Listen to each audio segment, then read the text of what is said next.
Bien, estas técnicas de mínima incisión son unas técnicas que a priori no estaban pensadas para realizar sobre paciente diabético con úlcera, como nosotros vamos a presentaros esta noche. Son unas técnicas quirúrgicas pensadas básicamente en patología de antepié, alus valgus, alus rigidus, quintus varus, dedos en garra, etc. Pero también, aprovechando esta técnica, pueden ser un reclamo importante para mejorar la vida de estos pacientes diabéticos. Siempre empezamos las presentaciones con esta misma pregunta para intentar incidir en cómo podemos reducir las amputaciones en estos pacientes diabéticos. Hay 5 puntos primordiales que siempre recordamos y que no nos cansaremos de decir. El primer punto es trabajar en un equipo multidisciplinar. El trabajar en un equipo multidisciplinar, en cada especialista sea experto en su materia, es muy importante para estos pacientes que son tan complejos. Segundo punto es preguntarnos continuamente ante una úlcera que no cura, ¿por qué no cura? Y el por qué no cura siempre se responde en una de estas tres, como mínimo en una de estas tres variables: infección, isquemia, neuropatía. Siempre, como mínimo, habrá una de estas variables que intervenga en la no cicatrización de esta úlcera. Como mínimo una, pueden ser las 2 o las 3. También cuando es importante la precocidad en estos tipos de pacientes, en estas actuaciones. A los que están en el máster y hacen prácticas con nosotros y han podido hacer prácticas con nosotros, verán que en nuestra consulta damos mucho hincapié en este término.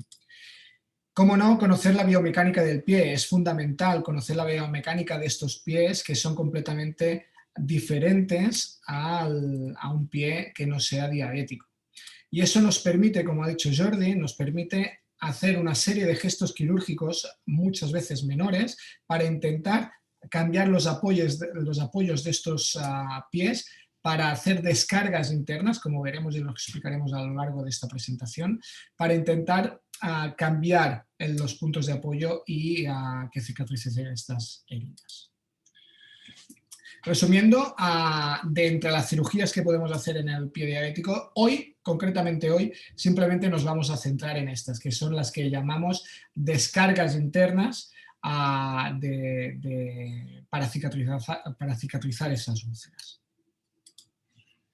Bien, estas técnicas quirúrgicas de mínima incisión, la historia se remonta a no muy a la antigüedad, o sea, esto viene desde el año 1945, donde fue descrito por Morton Polokov un tratamiento de las exóstosis. Él fabricó unas pequeñas limas y a partir de aquí, con unos mínimos gestos quirúrgicos, extraía las exóstosis que habían en alguna parte del pie.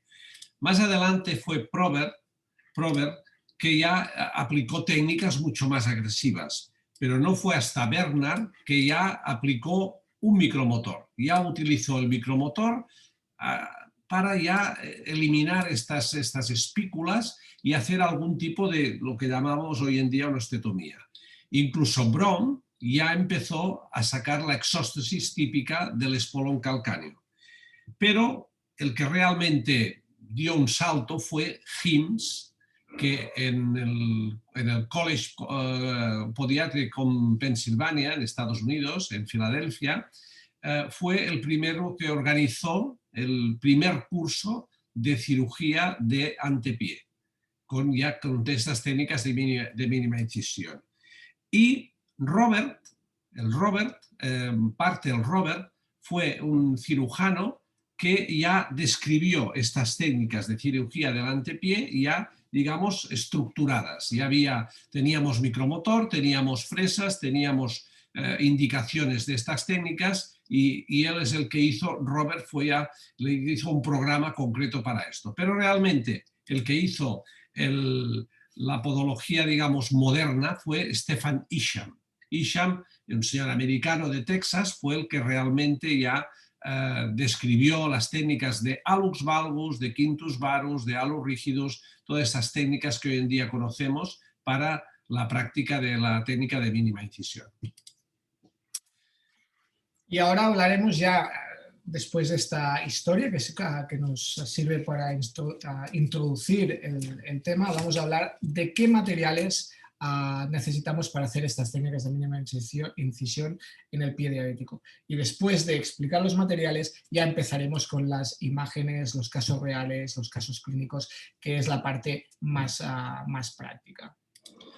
Bien, básicamente para hacer estas osteotomías necesitamos un fluoroscopio, un intensificador de imagen, para podernos guiar, ya que la abertura va a ser mínima, pues tenemos que tener una orientación donde realizar estas osteotomías para hacerlo de forma correcta. No servirá para cuando hacemos las tenotomías, o sea, de partes blandas, el fluoroscopio pues no nos sirve para nada. Pero en este caso, para hacer estas osteotomías de primer radio, de radios medios, de quinto radio, sí que necesitamos un intensificador de imagen. También necesitamos un micromotor con reductora, o sea, que tenga una velocidad constante, pero no hace falta que vaya a mucha velocidad, porque si no, a partir de ciertos grados vamos a quemar el hueso y esto va a provocar un problema en la cicatrización. Y una serie de fresas, aquí tienen la Ishan recta o la Shannon corta o larga, que en función del tipo de osteotomía que se tenga que realizar, pues vamos a utilizar un tipo u otra. Aquí faltan las fresas Pino, que se llaman, que son las que se utilizan para hacer las bunionectomías del hallux valgus, pero no las hemos mostrado porque nosotros no realizamos ninguna hallux valgus, sino que lo que hacemos son osteotomías descompresivas para cambiar los puntos de presión y hacer una descarga interna.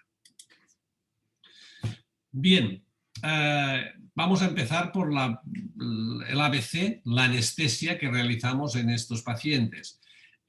Tipos de bloqueo que vamos a hacer, pues básicamente bloqueo digital, intermetatarsiano o de tobillo. Con esto va a ser más que suficiente, aunque estos pacientes, como tienen la neuropatía que está presente en la mayoría de ellos, pues nos ayuda mucho a aplicar estas técnicas anestésicas con éxito, ya que muchos sin ningún tipo de anestesia, como los que habéis venido con nosotros, ya lo habéis podido comprobar, sin ningún tipo de anestesia, pues queda el pie, está insensible y puedes realizar cualquier tipo de técnica sin ningún problema. Pero como máximo utilizamos este tipo de bloqueos. A modo de ejemplo de lo que decía, que la anestesia ya la llevan de serie de su casa, el desbridamiento que hemos hecho esta mañana, un desbridamiento amplio de todo un pie a un paciente diabético, lo hemos hecho puramente sin anestesia, o sea, con su neuropatía hemos desbridado todo el antepié de este paciente, un desbridamiento amplio, con lo cual es evidente que debemos conocer la anestesia y sobre todo los tipos de bloqueo que ahora mostraremos, pero nos ayuda muchísimo a su neuropatía. Aquí tienen un bloqueo de tobillo con bupi y mebipicaína. Hacemos estos 3 puntos, el tibial anterior, el safeno externo y el tibial posterior, haciendo un ruedo, digamos, a nivel del tobillo, y muchas veces hacemos un refuerzo, si es necesario, a la zona de intervenir, haciendo una punción intermetatarsiana. Y después también los bloqueos a nivel digital, o sea, primer radio o radios centrales, pues aquí con una inyección intermetatarsiana hasta la parte más profunda, en los 2 lados del metatarsiano o metatarsianos a intervenir, va a ser más que suficiente. Y como instrumental, muy importante, el bisturí de mínima incisión, el Biber, con hoja de bisturí 64, y después algún tipo de lima y de separadores, pinzas mosquito, portaagujas, una tijera y unas pinzas de disección como complemento, pero básicamente con este pequeño instrumental tenemos más que suficiente para realizar este tipo de osteotomías o tenotomías en la parte de tejido blando. ¿Por qué mostramos este instrumental? Porque es un instrumental que tenemos al alcance en la consulta. Es decir, no necesitamos un gran instrumental para hacer estos gestos quirúrgicos. Por tanto, la mayoría de estos gestos quirúrgicos lo hacemos en consultas. El año pasado hicimos 125 cirugías, ¿no?, en consultas. Fueron con este material. El único material, obviamente, que no tenemos en consulta es la fluoroscopia. ¿Vale? Pero todo lo otro lo tenemos en consulta y es donde hacemos a este tipo de cirugías, precisamente para priorizar la precocidad de estos tratamientos, porque si tuviéramos que hacerlo en quirófano, ya sabéis cómo van todas estas cosas, que se van retrasando y hay un delay importante que puede perjudicar mucho a los pacientes. Bien, como ya acaba de decir Marc, esto es una cirugía ambulatoria. Este paciente no va a quedar ingresado porque le hagamos una tenotomía o una osteotomía. El paciente con un zapato, un walker o un zapato quirúrgico con suela rígida va a poder ir deambulando a su casa, o sea, no nos va a quedar ingresado de ninguna manera. Esto es muy importante. Esta cirugía es siempre ambulatoria. De hecho, en la foto veis, es la consulta, o sea, aquí es tanto donde hacemos la cirugía como las visitas. Y es totalmente ambulatorio, como veis, con las condiciones estériles y asépticas para realizar estos procedimientos. Bien, una vez hecha esta introducción del material que necesitamos, un poco la historia, un poco contextualizando el tema de qué es lo que vamos a hablar, de estas pequeñas cirugías de mínima incisión, vamos ya a mostrar los ejemplos, los casos prácticos de todo lo que hemos explicado hasta ahora, cómo se traslada a la práctica diaria. Aquí tenemos un paciente con una úlcera a nivel del tercera cabeza metatarsal. Esta úlcera primero con los métodos que todos conocemos de descarga de la zona de presión, con filtros adhesivos, con el grosor suficiente y tal, pero no conseguimos que cure. Pues después, como cuando la descarga externa se hace insuficiente, hemos de proceder a realizar las descargas internas, porque si no, este paciente, si no procedemos a cortar este camino, va a hacer una osteomielitis, va a progresar esta lesión hacia la parte más profunda, llegando a alcanzar el hueso, se va a infectar este hueso y después no se puede hacer este procedimiento, sino que vamos a tener un problema infeccioso y va a perder parte de hueso y a la larga va a ser un problema para este pie, porque cuando menos estructura ósea queda, el apoyo más deficitario es. Es decir, siempre empezamos con una descarga externa y lo seguimos estrechamente a estos pacientes para ver la evolución de esta descarga externa. Si detectamos que no es suficiente, que queda estancada, que empeora o que no es suficiente, entonces nos planteamos estos tipos de descarga interna como los que estáis a punto de ver, para intentar pasar de este mal perforante plantar sin contacto óseo, y ahora lo veréis en la próxima radiografía, a la cicatrización completa. Y es importante eso que decimos de sin contacto óseo o sin osteomielitis, precisamente por eso. Lo hemos resaltado en rojo. Lo que vamos a hacer cuando afectan, y lo veréis en los siguientes ejemplos, cuando afectan las cabezas metatarsianas centrales, segunda, tercera y cuarta, hacemos una osteotomía oblicua de la cabeza y cuello del metatarsiano, como se explica aquí, pero para eso es indispensable, es una condición sine qua non que no haya osteomielitis. Porque si se hace osteomielitis, entonces ya no es una osteotomía, sino es una ostectomía, o sea, sacar el foco de osteomielitis. Aquí, como veis en la imagen de vuestra izquierda, mediante indicaciones del fluoroscopio y con una fresa, una Shannon recta en este caso, hacemos una osteotomía oblicua a 45 grados aproximadamente para seccionar esta cabeza metatarsal. Pero la afecta, pero nunca se hará una, porque si no provocaríamos una transferencia de presión de forma muy, muy rápida. En este caso, fracturamos la cabeza del tercero, del cuarto y del quinto metatarsiano. Aunque la afectación principal era el tercero, pero ¿por qué se hace esto? Pues se hace esto para provocar que esta parábola metatarsal quede lo más estable posible y reparta la presión de la forma más uniforme posible, que es el objeto de esta cirugía. Fijaros, siempre hay una explicación con la biomecánica del pie. Fijaros por qué ha hecho una zona de presión en esta tercera. Le falta, había previamente una resección de la cabeza del segundo metatarsiano, que eso cambió el punto de apoyo y hizo una zona de hiperpresión en el tercero, que externamente se visualizó con esta úlcera aquí, que no había forma de hacer una descarga externa que ayudara a cicatrizar. Y fijaros la parábola metatarsal que hace con las tres cabezas metatarsales intactas, y haciendo las osteotomías oblicuas veis que se hunde el arco metatarsal para hacer una parábola más fisiológica. Y aquí veis, al cabo de 6 semanas, la evolución. Otro caso también muy parecido, con un paciente que le habían amputado el primer radio y estaba encamado, le dejaban deambular muy poco, porque si no esta úlcera, a pesar de llevar múltiples descargas, no conseguía curar. ¿Y por qué?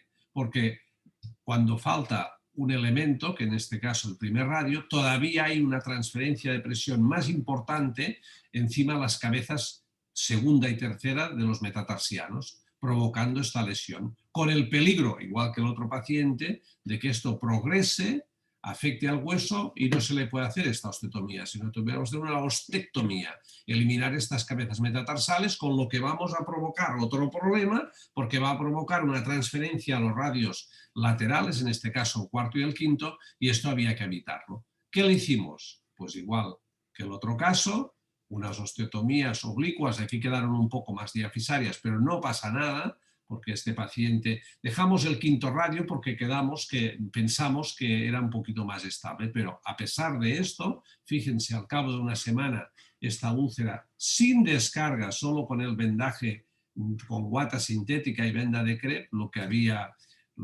progresado, y al cabo... Es importante estos pacientes, lo que hemos dicho, estos pacientes cuando le rompemos los huesos, es decir, cuando hacemos de osteotomías oblicuas, no les dejamos en reposo, sino que les dejamos, el primer día sí, pero no los dejamos después en reposo, porque lo que nos interesa es que la nueva pisada, debido a la rotura de estos huesos, la nueva pisada se adapte, o sea, el pie se adapte a la nueva pisada para distribuir de forma más homogénea las zonas de hiperpresión. Es decir, no hacemos la osteotomía oblicua y les dejamos en reposo, porque si no van a cicatrizar más o menos en la misma situación. Por tanto, les permitimos que deambulen para que así el pie se vaya adaptando y vaya cicatrizando, esas fracturas vayan cicatrizando en la pisada más cómoda para este paciente. Y aquí veis la evolución al cabo de 3 semanas y con el pie completamente cicatrizado. Fijaros que cuando afectan a los radios centrales hacemos la osteotomía oblicua del segundo, tercero y cuarto. Y el quinto depende un poco de la parábola, ¿vale? Eso es importante cuando afectan las cabezas centrales, porque es distinto cuando afecta la primera cabeza metatarsal, que lo veréis a continuación.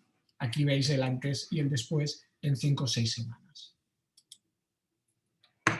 Aquí tenemos otro caso que se ha tratado de otra manera, que esto no lo tenemos que hacer.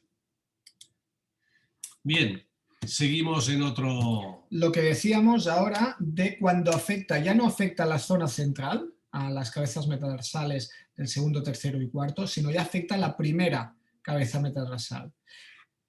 Otra vez, recordamos, sin osteomielitis. Estas técnicas se hacen sin osteomielitis, porque si lo haces con osteomielitis, el hecho de manipular esa zona puedes diseminar la infección. Por tanto, sin osteomielitis. Son técnicas, sobre todo, a que no haya infección del hueso. Por eso es importante seguir estrechamente a estos pacientes, para intentar evitar que no haya la afectación, que no progrese la enfermedad hasta la afectación del hueso.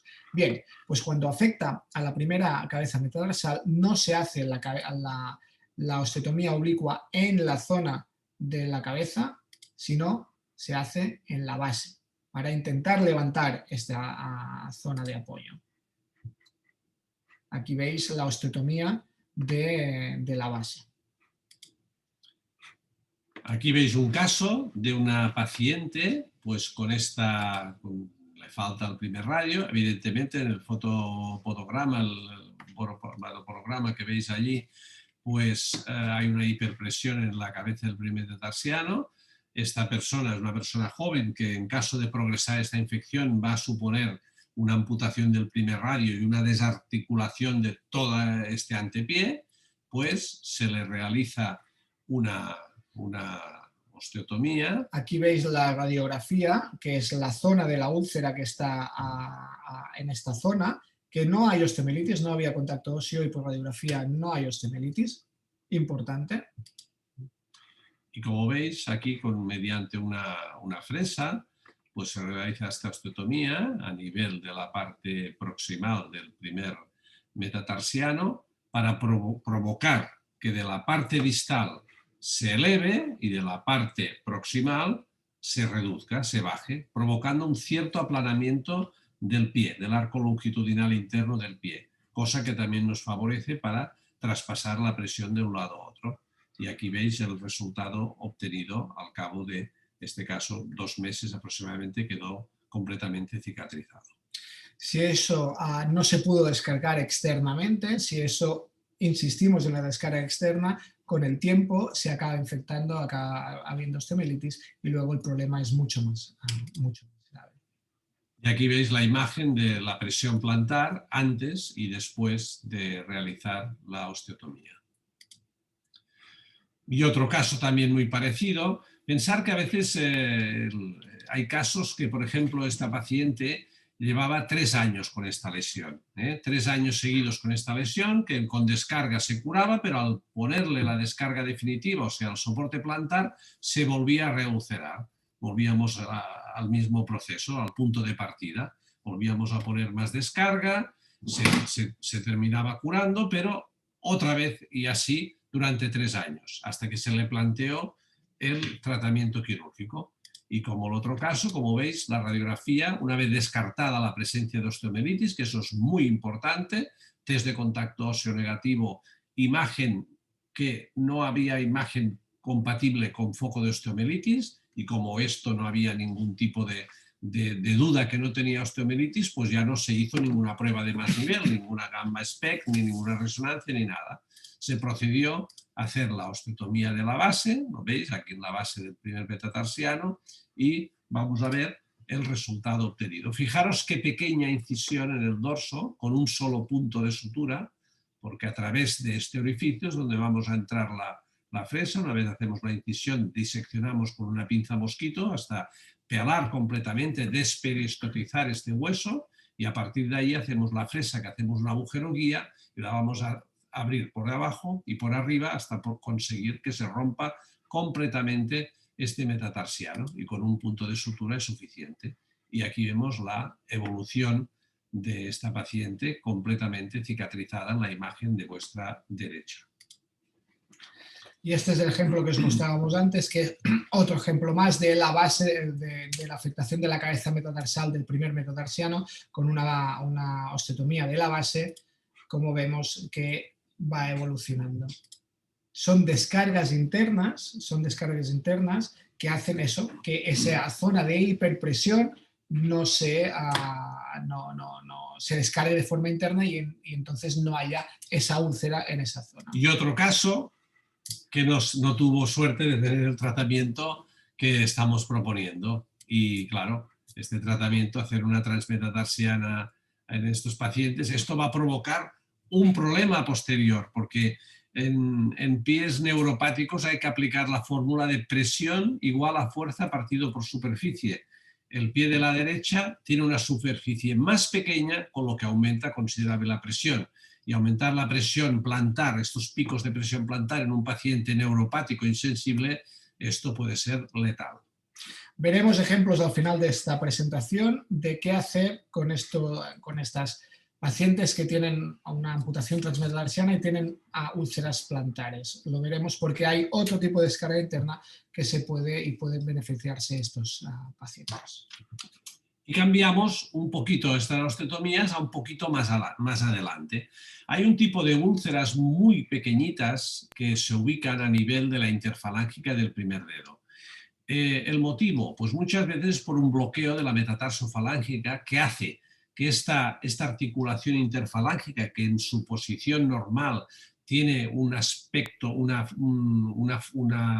un aspecto, sino una ubicación, digamos, cóncava, tiene cóncava, el F1 va hacia arriba y el F2 hacia abajo, o sea, queda cóncavo. Al haber este bloqueo de la metatarsofalángica va a provocar un efecto al revés, va a quedar la presión de forma convexa esta articulación, provocando un pico de presión importante a nivel de esta interfalángica. Y aparte, si el pie es pronador, o sea, tiene una salida hacia la parte interna, todavía se va a incrementar mucho más el problema.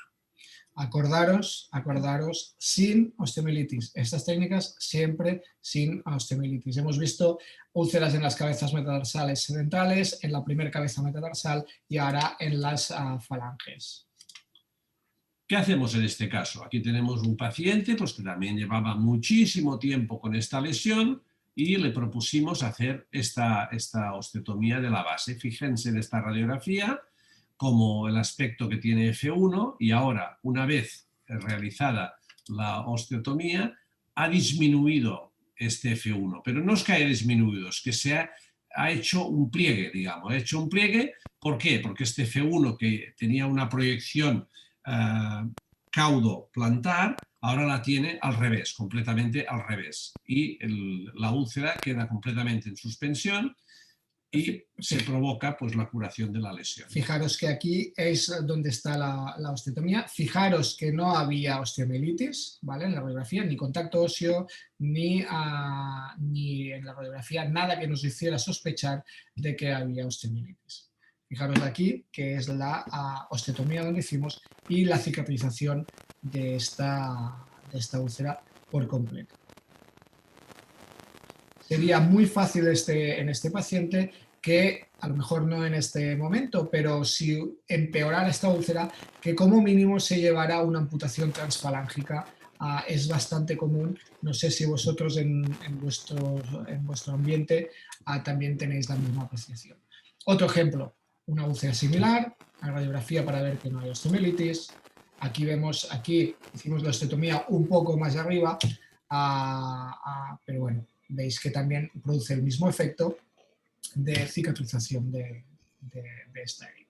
Son ejemplos de osteotomía de la base de la primera falange. Para intentar evitar precisamente eso, eso es lo que me he avanzado yo, que en muchos sitios estas úlceras acabarían de esta forma. ¿Acabarían cicatrizando? Seguramente sí, pero sin el dedo. Y no solo es el dedo, y sobre todo el primero, sino que después da muchos más problemas para compensar, a homogeneizar esas zonas de presión de toda la planta del pie. Porque pensar que los pacientes diabéticos tienen una marcha plantígrada, es decir, toda la superficie plantar es muy importante para mantener y distribuir esas fuerzas de una forma más compensada. No es como los pacientes no diabéticos, que sobre todo son 3 puntos de apoyo, como son el primer metatarsiano, el quinto y el talón. Bien, ahora vamos a ir a partes blandas. Hay algunas técnicas quirúrgicas mínimamente invasivas, pero que no está comprometido el hueso, como puede ser la sección parcial del gastronemios, los gemelos, alargamiento parcial del tendón de Aquiles o tenotomía de los flexores, sobre todo de los dedos. Vamos a ver algunos ejemplos. Aquí tenemos muchas veces pues, que el paciente diabético, debido a la glicosilación no enzimática de colágeno tipo 2, esto provoca una retracción de todo el sistema tendinoso, provocando dedos en garra y una cierta retracción del sistema aquilioplantar que se traduce en un cierto equinismo y provocando un aumento de presión a nivel de este antepié. ¿Cómo hemos de solucionar este problema?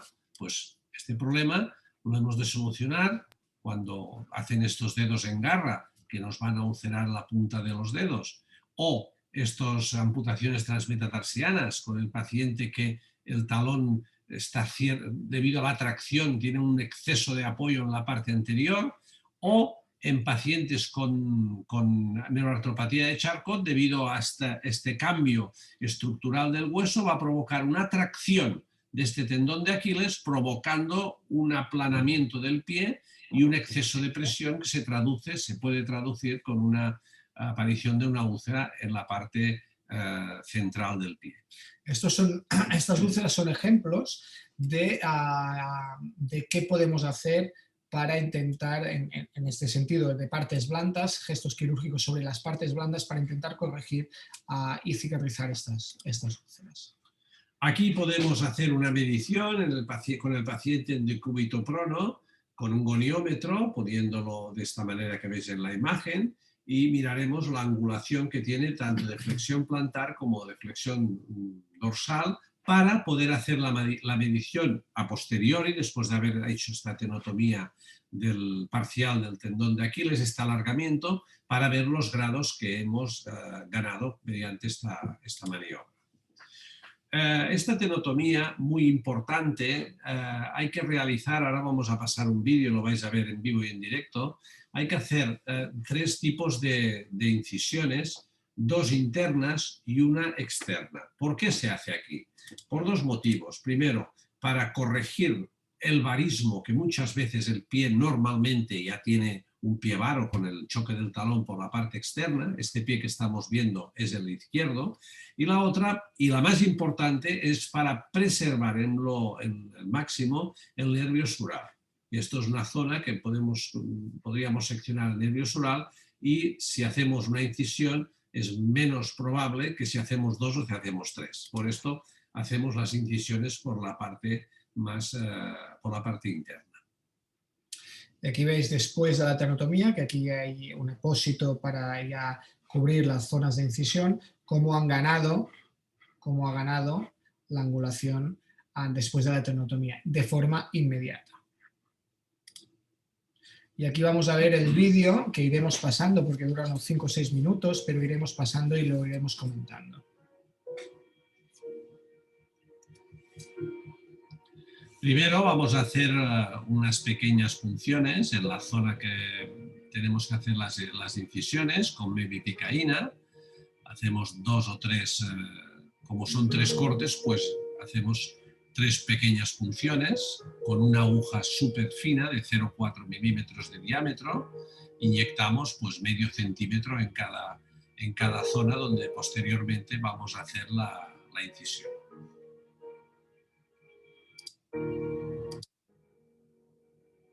Iremos pasando un poco más rápido porque es todo un vídeo de cómo hacer, que es un vídeo que colgamos en la clase del máster, que lo tienen los alumnos de nuestro máster, para ver la técnica del inicio hasta el final, cómo se hace esta tenotomía aquí.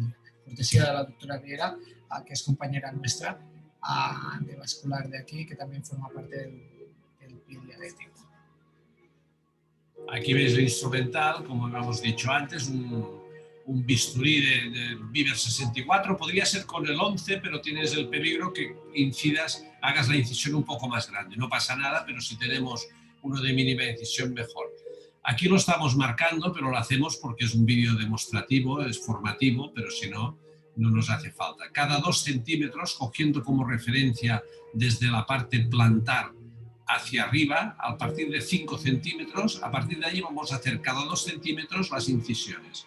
Recordar 2 internas y una externa. Este es el pie derecho. ¿Vale? Resumiendo, es 5 centímetros desde el talón, desde el dedo, y un centímetro y medio, 2 de separación por cada incisión. Perdón. Voy a volver atrás porque ha saltado.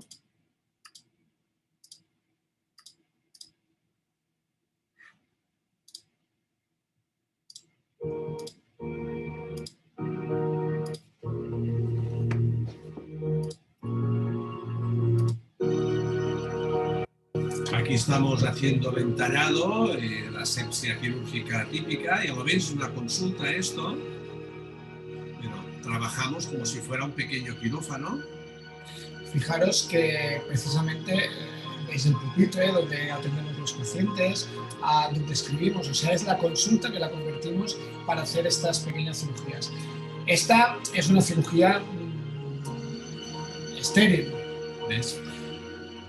La incisión, ponemos el bisturí, incisivos de forma perpendicular, vamos a hacer una rotación, estamos pinchando en el centro del tendón y una vez hemos atravesado este tendón hacemos un giro de 90 grados y giramos el bisturí hacia la parte externa, siempre del tendón, para proceder a su sección.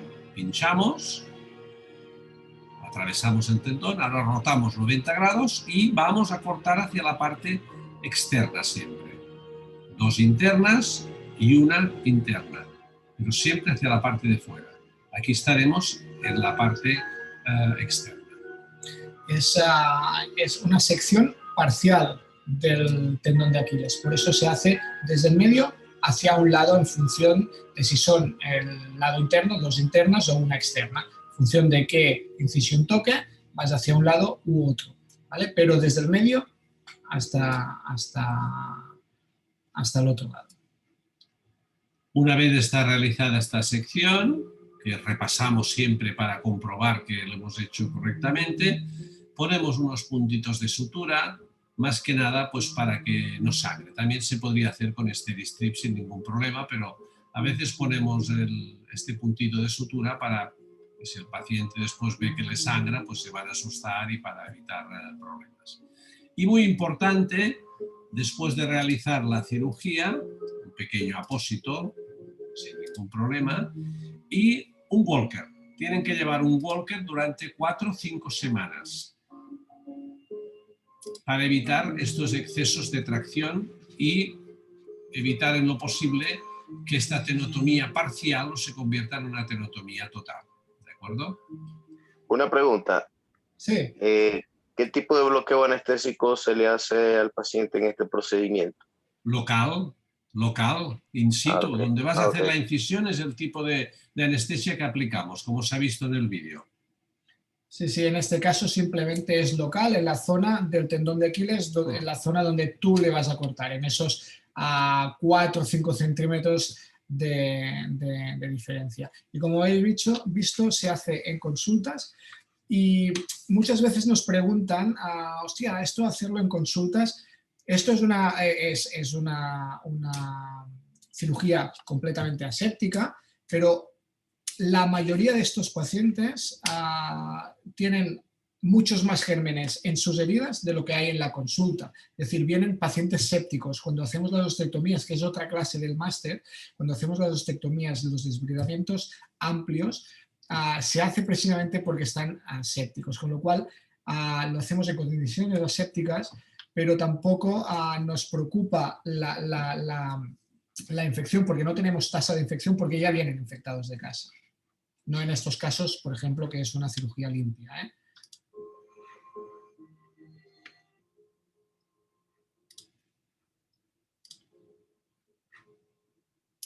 Y vais a ver la diferencia. Perdón. Me he saltado el vídeo. Otra vez.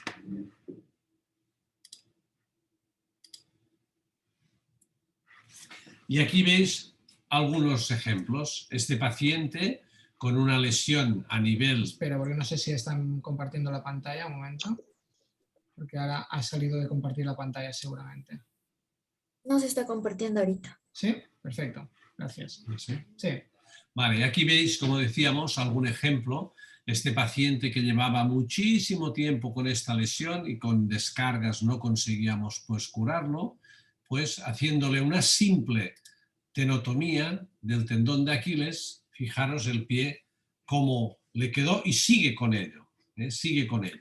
Este gesto quirúrgico que nosotros lo hemos hecho en vídeo, lo hemos alargado, se hace nada en 5 minutos y seguramente muchos de vosotros tenéis pacientes de este tipo con amputaciones transmetatarsianas que tienen úlceras en el antepié que no se descargan, que a pesar de las descargas externas no cicatrizan. Eso acaba haciendo una infección y acabas teniendo que hacer la resección del foco de osteomielitis, con lo que supone otra vez sacar más tejido óseo para la superficie de esta planta. Con lo cual, haciendo este pequeño gesto quirúrgico antes de que se infecte, veis cómo cicatrizan. Simplemente pensar que es un gesto quirúrgico muy banal y que soluciona muchos problemas como estos. Aquí otro caso también, este paciente con estas úlceras a nivel del antepié por una amputación transmetatarsiana previa, pues con haciendo esta tenotomía, pues se corrigió, se equilibró esta zona de presión, llegando a cicatrizar las lesiones, siempre que no exista osteomielitis. Esto hay que decirlo, porque si hay osteomielitis hay que tratarla también, como ya sabéis todos vosotros de cómo hacerlo. Pero hay casos que son un poco más complejos, que hay una retracción más importante que ya afecta no solamente al tendón de Aquiles, sino también al gastrocnemius, a los gemelos. En este caso, pues hay que realizar una disección a nivel de donde se insertan los gemelos, a nivel de unos 10 o 12 centímetros por encima del calcáneo, por encima del tendón de Aquiles, y a partir de aquí vamos a seccionar esta zona de inserción para liberar este gastrocnemius y provocar que esta lesión se descargue lo suficientemente. Fijaros que aquí hay una lesión, no se ve, o sea, esta foto está hecha en el sentido de ver la extensión, el movimiento, la angulación, pero fijaros que la causa, o sea, ¿por qué estamos haciendo esta exploración? Porque tiene esta úlcera en la zona del antepié. Y aquí veis este paciente, que es un paciente muy curioso, que hoy lo explicaba a los alumnos que han venido. Es un paciente que tuvo una lesión en el primer dedo, le amputaron el primer dedo porque hizo una osteomielitis, hizo una transferencia de presión a los radiocentrales, hizo una osteomielitis, le hicieron una transmetatarsiana, y después hizo esta úlcera a nivel del tarso. Y vino a nosotros y le propusimos hacer una sección del gastrocnemius. Y fíjense, aquí ven la cicatriz, que con esta sección de gastrocnemius, sin descarga, esto se fue curando, y en el transcurso aproximadamente de 6-8 semanas, pues quedó el pie completamente cicatrizado y sigue cicatrizado hoy en día. Este paciente ha tenido problemas en el otro pie, de radio externo, del quinto radio, lo tuvimos que quitar todo el quinto radio y el dedo y tal, ha tenido varios problemas, pero en otro pie, pero en este en absoluto, no hemos hablado nunca más. Lleva su plantilla con su prótesis anterior para rellenar el calzado y nada más. O aquí veis otro caso también de un paciente pues con una amputación de Chopard, ya muy corta, que tenía un equinismo, y este equinismo, pues haciendo esta sección del gastrocnemius, pues se curó perfectamente, sin ningún problema. Son cosas que creo que valen la pena de pensar cuando tenemos estas úlceras rebeldes que, a pesar de descargas externas, no son suficientes, no acaban curando, por eso son rebeldes, y que haciendo este gesto quirúrgico un poco mayor en cuanto a la sección del gastrocnemius, acaban cicatrizando. Y sobre todo no ya es cicatrizar, que a lo mejor con descargas externas se puede cicatrizar al cabo de mucho tiempo, sino también en la reulceración, en la recidiva. Haciendo este tipo de tratamiento previenes con mayor probabilidad de las recidivas. O ya casos más simples, pero que vemos cada día en nuestras consultas, ¿no? Como puede ser estas úlceras del pulpejo de los dedos provocadas por dedos en garra en dedos insensibles, que muchas veces aquí nos matamos aquí poniendo productos y gasas y separadores interdigitales, y cuando haciendo una simple tenotomía este dedo se va a levantar y provocas una descarga total y se va a curar solo, no hace falta casi ponerle nada, como veis en la imagen. Es una cirugía de 5 segundos que al cabo de 1 o 2 semanas ves estos resultados. Muchas veces se hace sin anestesia. O este caso donde hay una cierta clinodactilia, o sea, una desviación de este dedo, y ya se había ulcerado por la parte lateral. Aquí utilizamos dos técnicas. Primero, hicimos una osteotomía de F1 por la parte lateral para enderezar este dedo, y el segundo paso fue una tenotomía dorsal y plantar para enderezar el dedo y equilibrarlo completamente, como podéis ver aquí en la imagen. Y hemos salvado el dedo, porque si no salvamos el dedo, pues lo que decíamos, esta hiperpresión, lo que aguanta este dedo, aunque sea poco, pero esta persona pues va a tener más problemas a nivel del antepié, y como son pacientes insensibles se complica siempre todo el proceso. Una pregunta, perdón, Sí. en este tipo de tenotomías flexoras, ¿hacéis algún vendaje de inmovilización y por cuánto tiempo? En inmovilización se hace un imbrincado, o Un sea, imbrincar, ok. un imbrincado, sí, y ya está. Lo vas a mantener pues hasta que cicatrices. Si has hecho osteotomía, pues lo vas a mantener 30 o 40 días y si haces una tenotomía, pues en un par de semanitas, pues prácticamente está esto cicatrizado. Pero no hay que tener prisa. Ok, perfecto, gracias. Vale. Este es otro ejemplo más de este tipo de cirugías. Fijaros, este es un ejemplo que creemos que es muy gráfico, muy bonito. Fijaros cómo tienen la foto de la izquierda los dedos completamente en garra y que casi se apoyan más por el pulpejo que por la planta. Fijaros en la radiografía que no se ven las falanges distales porque están completamente en garra. Y fijaros después de las tenotomías en la foto de la derecha cómo estos dedos se han levantado, cómo ha cambiado también la radiografía y eso hace que estas zonas de hiperpresión, de ser muy susceptibles de tener unas úlceras en los pulpejos, haga que primero aumente la superficie de cicatrización, o sea, la superficie de soporte y luego que disminuya el riesgo de hacer la cicatrización aquí. Fíjense que es un pie de Charcot, un pie con una artropatía de Charcot, con una osteomelitis a nivel de la falange proximal del primer dedo también, o sea, un pie súper complejo en una mujer de 46 años. O sea, pacientes pluricomplicados que han tenido aquí diferentes patologías. Bien, todo está sujeto a diferentes complicaciones. ¿Qué complicaciones podemos tener? Complicaciones no infecciosas, o sea, todo se puede infectar, todo puede hacer celulitis, puede hacer osteomelitis. No, otro tipo de complicaciones. Transferencia de presión, que quitemos la presión de un sitio y nos vaya a parar de otro. Otra, que a partir de este gesto quirúrgico, como ya está descrito, se provoque, incitamos por este aumento de cargas a una neuroartropatía. Como sabéis, las técnicas tanto de Bischoff como la técnica de Charcot, de Jean-Marie-Charcot, pues está descrito que este incremento de presión en un paciente con una neuropatía puede provocar una destrucción de este tejido articular. O sea, esta neuroartropatía la podemos provocar con estas técnicas quirúrgicas o fracturas, también puede provocar fracturas. Vamos a ver algunos ejemplos.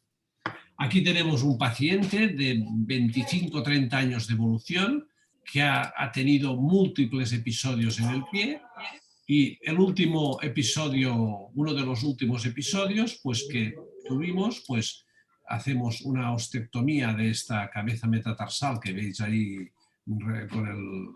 aquí reflejada con rotulador amarillo y esto se cura, ningún problema. Pero ¿qué sucede? Sucede que nos va a pasar esta presión hacia la parte central del pie.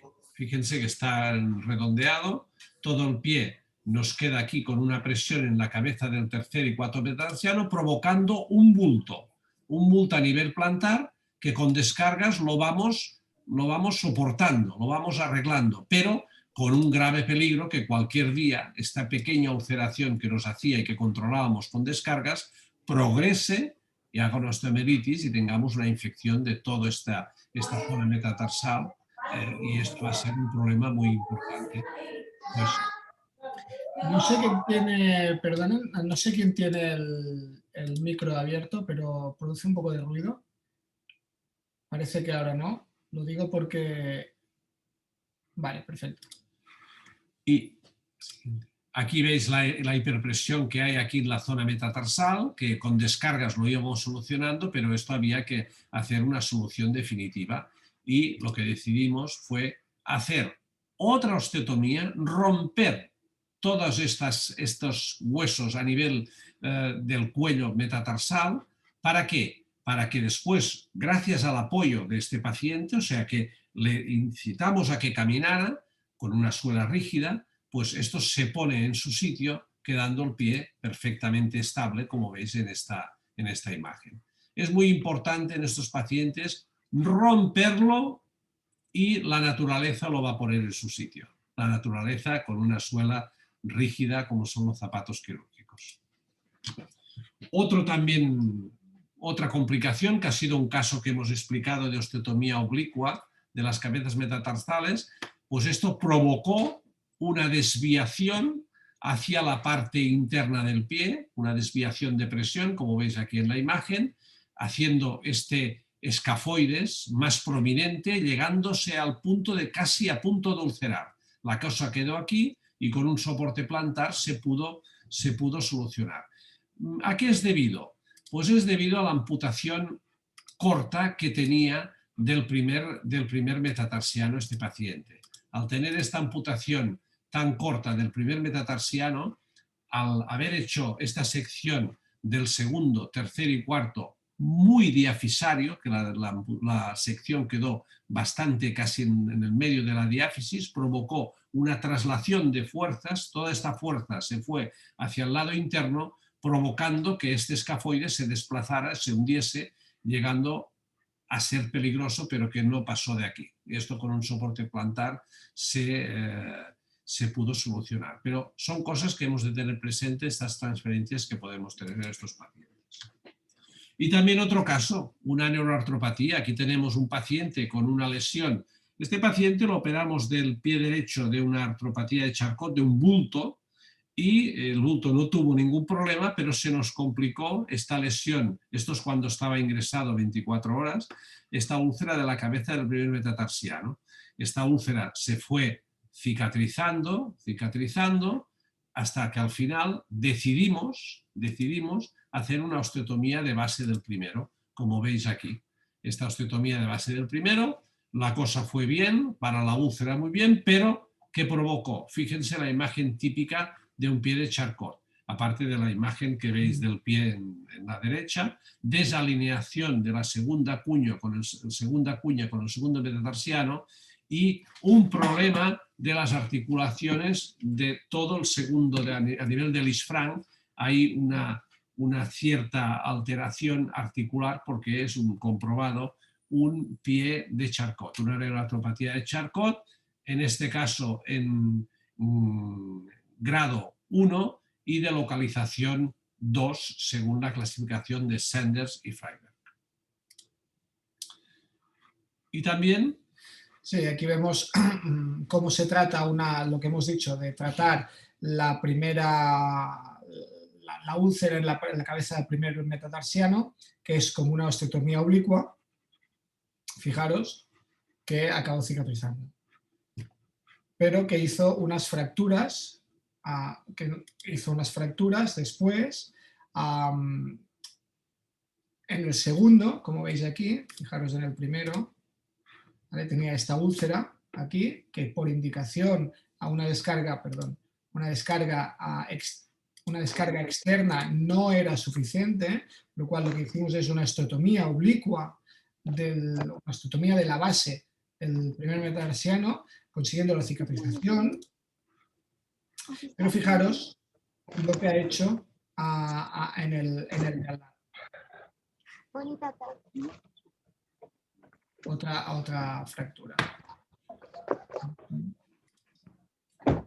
Pues esto, fijaros, este pie de vuestra izquierda, pues este es un pie edematoso, con cierto grado de celulitis, con un exudado seroso, estaba con exudación serosa, y esto fue debido a que este exceso de tracción, es un pie muy cabo, este exceso de tracción tan importante de este primer metatarsiano que dejó de hacer presión sobre la cabeza del primero, pero provocó que esta presión se trasladara a los radios laterales y se fracturó este segundo metatarsiano. Esto es un caso de la semana pasada, o sea, es un caso muy reciente que todavía lo estamos tratando. Hoy en día, lo vimos ayer, la tenemos ya sin celulitis, esta pequeña herida no supura en absoluta, ningún tipo de ni serohemático, ni seroso, ni nada, y con una cincha metatarsal de inmovilización estamos mirando pues que el objetivo de la intervención era curar la úlcera de la cabeza del primer metatarsiano. Esto lo hemos conseguido. Lo que ahora estamos intentando es que todas estas úlceras, estas fracturas se fusionen, hagan aquí un callo óseo y esta persona pues tenga un pie mucho más estable. Me parece que es Diana la que está con el micro abierto. Vale. Parece que ya se ha solucionado. Vale. Vale, y aquí también una fractura. Fíjense esta paciente que hicimos en la consulta en base a esta lesión, una osteotomía de base del primero, transcurrió sin problemas, pero al cabo de 3 semanas nos hizo esta fractura.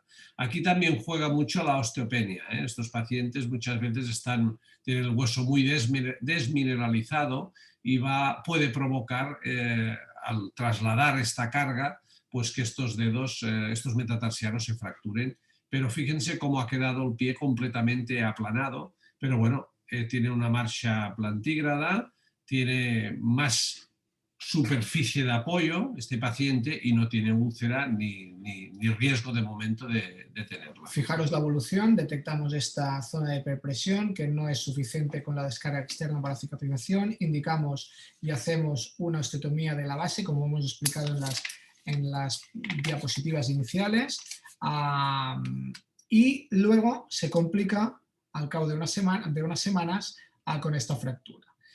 Eso lo mostramos, no es frecuente, puede pasar, pero de todos los que los estamos haciendo es un porcentaje muy pequeño, pero lo debemos explicar y nos gusta explicarlo para que conozcáis también las complicaciones que puede haber, aunque sean infrecuentes. Y aquí vemos, vamos a volver a pasar, porque ha pasado muy rápido, perdón.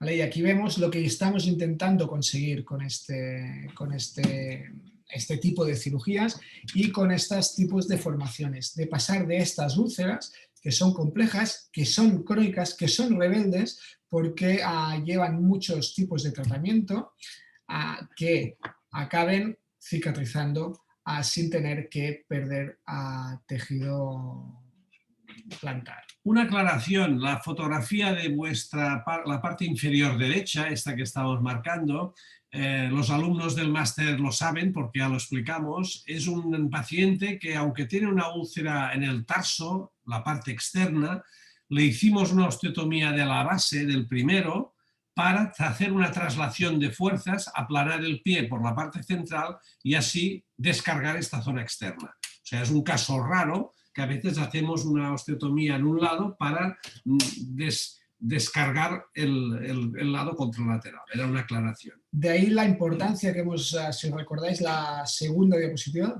la primera después del título, de los 5 puntos primordiales para intentar evitar las amputaciones. Uno de los cuales era conocer la biomecánica del pie.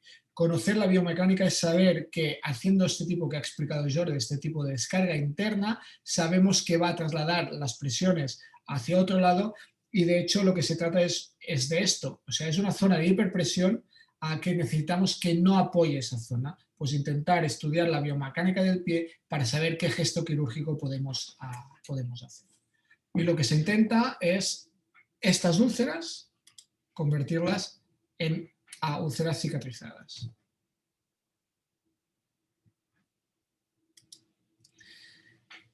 Y el objetivo final es lo que se resume en esta gráfica.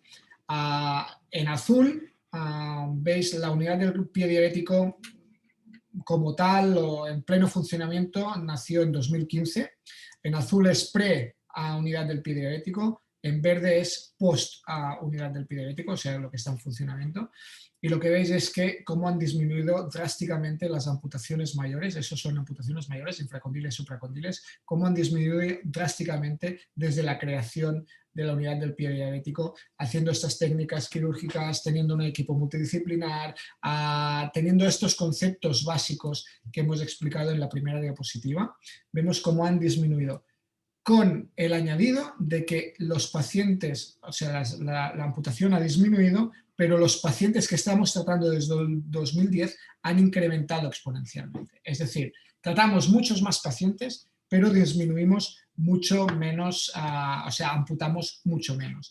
Actualmente, en 2020 hicimos 11, como podéis ver aquí, en 2021 16, de momento en 2022 llevamos 3. Vamos a ver como caos. Nosotros tenemos de promedio, lo que intentamos conseguir es no más de una al mes de promedio. Veremos si lo conseguimos.